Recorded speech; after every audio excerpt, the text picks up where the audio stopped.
Hi guys, good evening. So, tonight, this is my dinner. Yeah, dalawang egg, salad, tuna, cucumber na may mushroom and uh, corn. Yeah, and mayonnaise. Actually, I got this during breakfast buffet this morning. Wala akong budget for dinner, so, you know, Hekoga, ano ba yan? How do I say it? Parang, kinuha ko siya sa during breakfast. Actually, parang siya, sobra-sobra lang. So, this is my dinner. Diet tayo. Diet sa pera.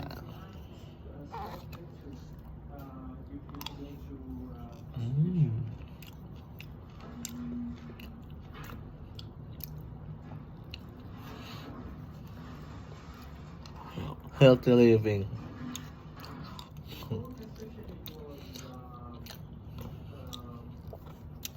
Guys, this is my place. Yan. Dalawang bed. Bale, this is where I sleep. Yeah, every night. Temporary lang, guys. Ngayon lang. I'm not ngayon lang. For 15 days training.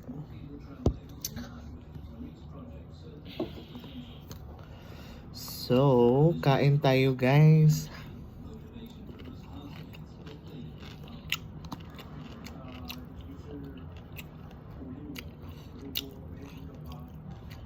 Kalimutan kong kumuha ng bread.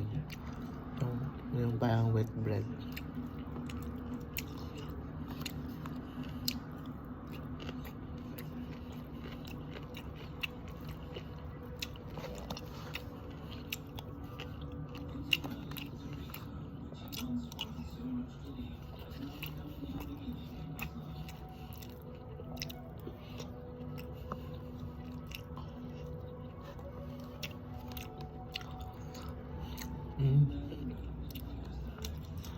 Masarap siya talaga.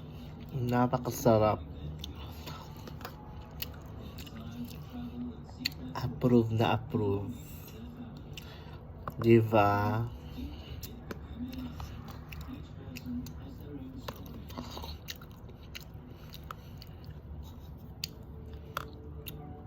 Tips how to move on. Actually, I'm heartbroken. So, we separated last month.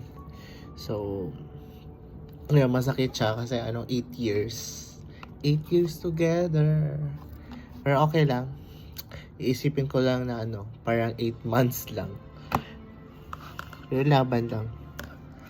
Everything has a purpose. So, I surrender to God everything to Him. For first week, second week, medyo masakit siya talaga. Parang the first 2 days, parang denial. Then, I try to text my ex. Pero, yeah, expect. Bali, he blocked me. All social media like Facebook, Instagram, TikTok. Yeah, like, it's okay kasi at least hindi ko siya makikita everyday. Hindi ko siya masustalk. At least, yeah, mabilis yung healing ko. At mabilis din ako mag-move forward.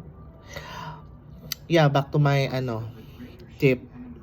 First thing na ginawa ko is, yeah, it's okay to cry.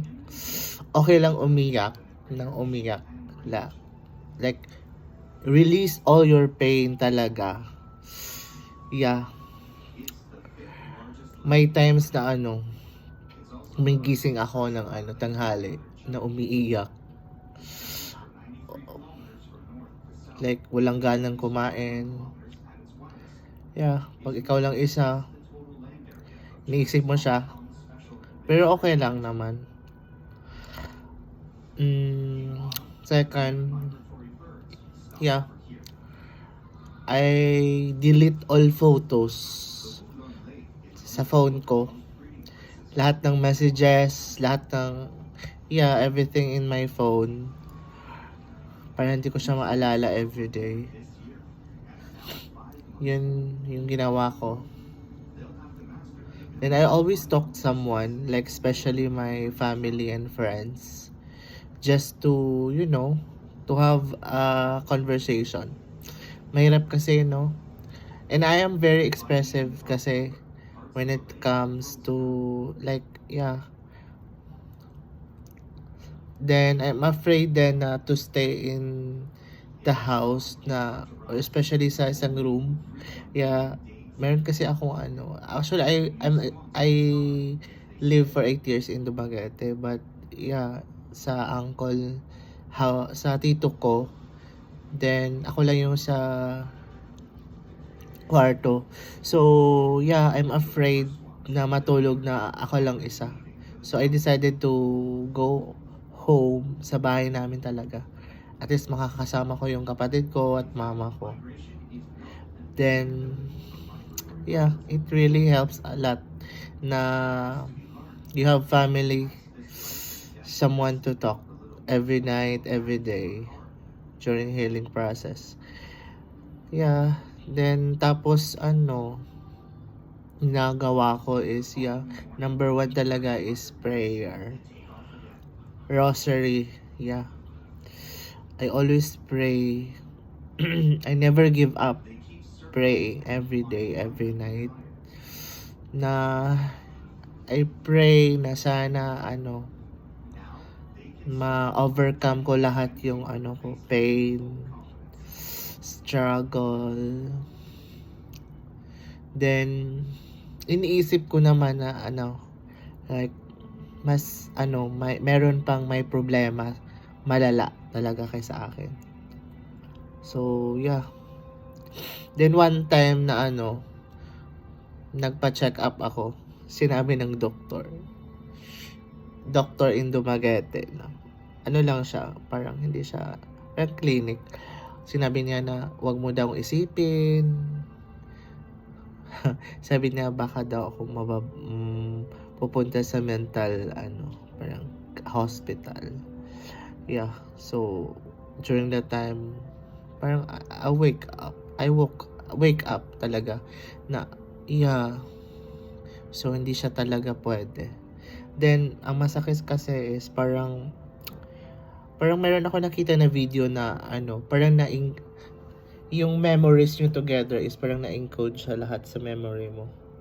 So, hindi mo siya talaga mawawala. So, grabe talaga yung